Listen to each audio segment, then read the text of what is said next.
আসসালামু আলাইকুম এভরিওয়ান, সবাইকে স্বাগতম নতুন আরও একটা সহজ নাস্তা রেসিপি দেখার জন্য। শেয়ার করব আলু দিয়ে খুবই সহজ আর মজাদার একটা নাস্তার রেসিপি। এটা বিকেলের চায়ের আড্ডায় অথবা ইফতারি কিংবা বাচ্চাদের টিফিনের জন্য অথবা হঠাৎ অতিথি আপ্যায়নের জন্য সহজভাবে তৈরি করে নিতে পারবেন বাসায় থাকা কয়েকটা উপকরণ দিয়ে। এটা একেবারে মচমচে হয়। এটা এভাবে অথবা সস দিয়েও পরিবেশন করতে পারবেন। আশা করি রেসিপিটা ভালো লাগবে। এর জন্য আমি এখানে 3টা আলু নিয়ে নিলাম খোসা ছাড়িয়ে। আপনারা আপনাদের প্রয়োজন অনুযায়ী কম বেশি নিতে পারবেন। এখন একটা গ্রেটারের সাহায্যে এগুলোকে কুচি করে নেব। আর গ্রেটারের যে একেবারে ছোট অংশটা বা চিকন অংশটা আছে ওটা দিয়ে কিন্তু এটাকে কুচি করে নিতে হবে। আমি সবগুলো আলুকে একইভাবে কুচি করে নেব।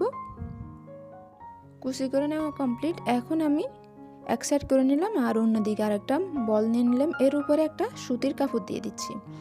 সুতির কাপড়ের উপরে আমি যে আলুগুলো কুচি করে রাখছিলাম ওগুলো নিয়ে নিলাম। এখন এর মধ্যে যে এক্সট্রা পানি আছে বা কষ আছে ওটাকে কিন্তু চিপে ফেলে দিতে হবে। তা না হলে কিন্তু স্ন্যাক্সটা মচমচে হবে না। তাই যতটুকু সম্ভব আলুর এই কষটা বা পানিটাকে চিপে ফেলে দিবেন। আমি পানিটা ফেলে দিয়ে মিক্সিং বলের মধ্যে যে আলুগুলোকে কুচি করে রাখছিলাম ওগুলো নিয়ে নিচ্ছি। মানে কুচি করে যে পানি জড়িয়ে নিলাম এগুলো নিয়ে নিলাম। আর এটা কতটা ঝরঝরে সেটাও একটু দেখিয়ে দিচ্ছি। এর মধ্যে কিন্তু বাড়তি পানি থাকা যাবে না। এখন আমি এর মধ্যে অন্যান্য উপকরণগুলো অ্যাড করে নেব।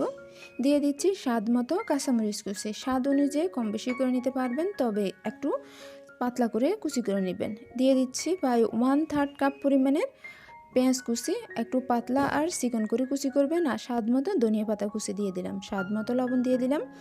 সেই সাথে দিয়ে দিব হাফ চা চামচ পরিমাণে লাল মরিচের গুঁড়া আর দিয়ে দিচ্ছি হাফ চা চামচ পরিমাণের গরম মশলা। দিয়ে দিব 1/4 চা চামচ পরিমাণে জিরা ও ধনিয়া গুঁড়া। এখন এর মধ্যে অ্যাড করে নিচ্ছি 1/4 চা চামচ পরিমাণের আস্ত জিরা। দিয়ে দিব 3 টেবিল চামচ পরিমাণের শুকনা চাউলের গুঁড়া। সেই সাথে অ্যাড করে নিচ্ছি 3 টেবিল চামচ পরিমাণের ময়দার পরিবর্তে আটাও অ্যাড করতে পারবেন। এখন এই সবগুলো উপকরণকে খুব ভালোভাবে মাখিয়ে নিচ্ছি। এটা প্রথমে যদিও একটু ড্রাই দেখা যায়, কিছুক্ষণ কিন্তু এভাবে মাখিয়ে নেওয়ার পর এটা কিন্তু একেবারে সফট হয়ে যাবে।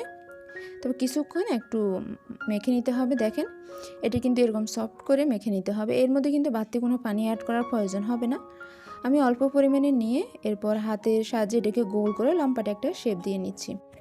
আর একটু চেপে চেপে কিন্তু তৈরি করবেন, এতে কিন্তু তেলে ভাজার সময় আর এটা খুলে আসবে না। আমার তৈরি করা কমপ্লিট। আমি এখানে নিয়ে নিলাম কিছু ব্রেড ক্রাম্ব। এখানে কয়েক পিস পাউরুটিকে আমি একটু টেলে তারপর ব্লেন্ডার গুঁড়ো করে নিলাম। ওইটাই হয়ে গেল ব্রেড ক্রাম্ব। আপনারা ইচ্ছে হলে টোস্ট বিস্কুটের গুঁড়োও নিতে পারেন। এর মধ্যে গড়িয়ে নিলাম। একইভাবে আমি সবগুলা তৈরি করে নেব। যদি হাতে সময় থাকে তাহলে কিন্তু এগুলো তৈরি করে নেওয়ার পর ডিপ ফ্রিজে 10 মিনিটের জন্য রেখে দিতে পারেন। আর যদি সময় না থাকে তাহলে কিন্তু সাথে সাথেও ভেজে নিতে পারেন। আর ব্রেড ক্রাম্বে গড়ানোটা একেবারে অপশনাল। যদি আপনাদের ইচ্ছে হয় বা ভালো লাগে তাহলে কিন্তু ব্রেড ক্রাম্ব এভাবে গড়িয়ে নিতে পারেন। তা না হলে কিন্তু সরাসরিও ওভাবে তৈরি করে তেলে ভেজে নিতে পারবেন।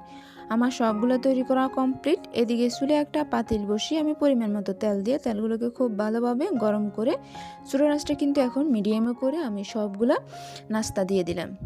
এখন এগুলোকে আমি উল্টিয়ে পাল্টিয়ে পছন্দের কালার অনুযায়ী ভেজে নিব। একটু কিন্তু কালার করে ভেজে নিতে হবে, এতে কিন্তু এটা মচমচে হবে। এটা কিন্তু মচমচে খেতে খুবই ভালো লাগবে। একটু সময় নিয়ে আমি উল্টিয়ে পাল্টিয়ে পছন্দের কালার অনুযায়ী ভেজে নিচ্ছি। আমার ভেজে নেওয়া অনেকটা কমপ্লিট। আমি এগুলোকে এখন তেল থেকে তুলে নিব। তেল থেকে তুলে এগুলো পরিবেশন করব। খুব সহজভাবে এই নাস্তাটা তৈরি করে নেওয়া যায়। আর তৈরি করা উপকরণও সবসময় বাসা থাকে যে এমন, তাই আশা করি একবার হলেও ট্রাই করে দেখবেন। এটা ইফতারও পরিবেশন করতে পারবেন, হঠাৎ অতিথি আপ্যায়নও তৈরি করে নিতে পারবেন। সেই সাথে বিকেলের নাস্তা হিসেবেও তৈরি করে নেওয়া যায়। আপনাদের যেভাবে ভালো লাগে আপনারা ওভাবে পরিবেশন করতে পারবেন। চেষ্টা করলাম সহজভাবে রেসিপিটা দেখানোর জন্য। ভালো লেগে থাকলে লাইক কমেন্ট শেয়ার করে সাথে থাকবেন। আপনাদের সবাইকে অসংখ্য ধন্যবাদ। আল্লাহ হাফেজ।